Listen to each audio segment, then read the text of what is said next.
नमस्कार दोस्तों। आज हम लोग रिवाइज़ करने के ही क्रम में पहुँचे हैं लखनऊ सम्मेलन टॉपिक पर। इसको देखते हैं इसमें क्या-क्या इम्पोर्टेंट पॉइंट्स हैं। देखो, ये वीडियो रिवाइज़ करने के लिए है, कम समय में अधिक चीज़ें आपको प्राप्त हो जा रही हैं इससे और ये विभिन्न प्रकार के पेपर जैसे बीपीएससी टीआरई हो गया या बीपीएससी पीसीएस हो गया या यूपी पीसीएस हो गया, जो वनडे एग्ज़ाम्स हैं, सारी परीक्षाओं में लगभग कुछ न कुछ फैक्ट इसमें से आते ही हैं। तो आप अगर इसको 5, 6 या 7, 8 मिनट में इतना अगर 2-3 बार रिवाइज़ कर ले जा रहे हैं और इसको याद करने की कोशिश कर रहे हैं, तो उम्मीद है कि कहीं न कहीं इसका लाभ आपको मिलेगा ही। और अगर आप वीडियो देखना शुरू कर रहे हैं, तो इसको अंत तक ज़रूर देखिए, क्योंकि इसमें आपको 5-6 मिनट जो आप रील देखते हैं, उससे अच्छा आप उतने कम समय में इसको रिवाइज़ कर लेंगे। तो चलो शुरू करते हैं। भारत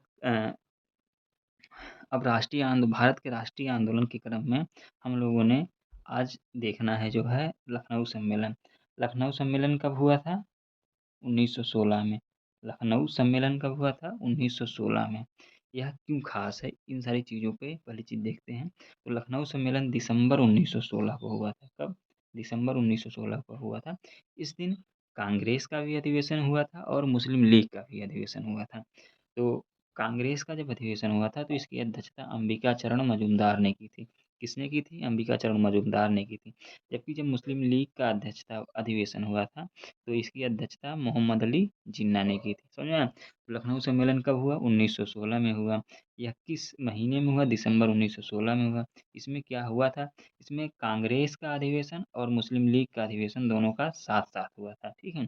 कांग्रेस की अधिवेशन की अध्यक्षता अंबिका चरण मजूमदार ने की थी और मुस्लिम लीग की अध्यक्षता मोहम्मद अली जिन्ना ने की थी। देखो, ये क्वेश्चन कई बार पूछा गया है, कई परीक्षाओं में पूछा गया है कि लखनऊ सम्मेलन 1916 के कांग्रेस का अधिवेशन की अध्यक्षता किसने की थी? तो अंबिका चरण मजूमदार ने की थी। तो इस तरह से इसको देखते रहें। फिर इसमें जो कुछ महत्वपूर्ण तथ्य हैं, जैसे इसमें हुआ होता क्या है कि कांग्रेस का विभाजन, जो 1907 में कांग्रेस का विभाजन हुआ रहता है और उग्रवादियों को 7 वर्ष के लिए बाहर कर दिया जाता है, तो कांग्रेस का विभाजन इसमें समाप्त हो जाता है और उग्रपंथियों को प्रवेश मतलब फिर से मतलब कांग्रेस में स्वागत किया जाता है उनका। यह जो चीज़ें कांग्रेस में उग्रपंथियों को वापसी होता है, इसमें तिलक और एनी बेसेंट का बहुत सहयोग रहता है, क्योंकि तिलक जो है अपने 6 वर्ष की सज़ा काट कर के वापस आए रहते हैं और एनी बेसेंट पहले से सहयोग करती रहती हैं। तो इन दोनों के सहयोग से, योगदान से जो है कांग्रेस विभाजन समाप्त होता है और उग्रपंथियों का प्रवेश होता है।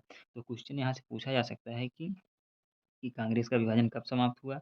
1916 में हुआ। उसमें हुआ क्या है कि उग्रपंथियों का फिर से प्रवेश हुआ। किसके योगदान से हुआ? तिलक और एनी बेसेंट के। किसके सहयोग से हुआ? तिलक और एनी बेसेंट से।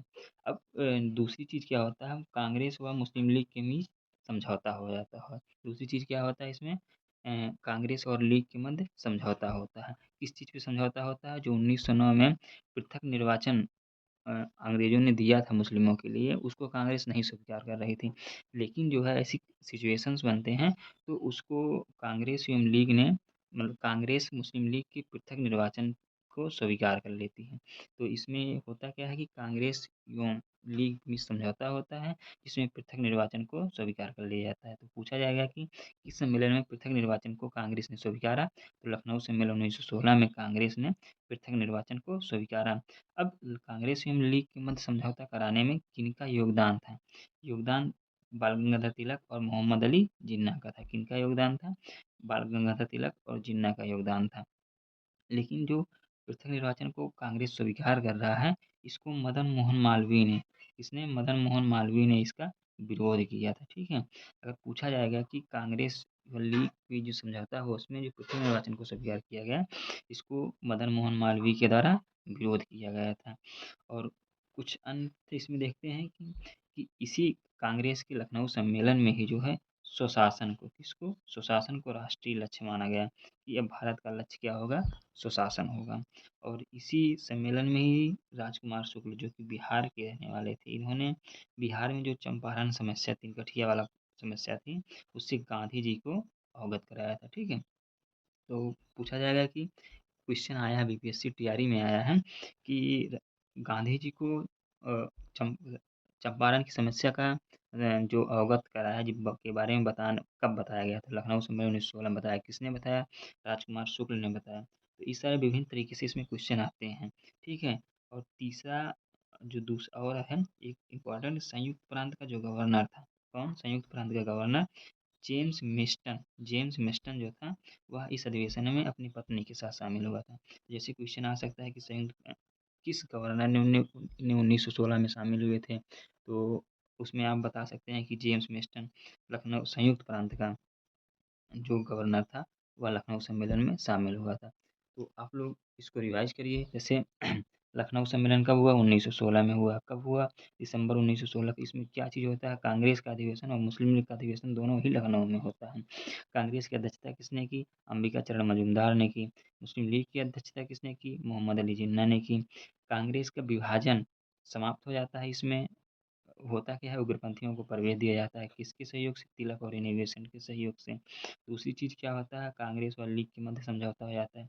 किस चीज़ पे समझौता है? पृथक निर्वाचन को कांग्रेस स्वीकार कर लेता है, जिसका विरोध किसके द्वारा किया गया? मदन मोहन मालवीय के द्वारा किया गया। कांग्रेस एवं लीग के मध्य समझौता कराने में योगदान किसका था? तिलक एवं जिन्ना का था।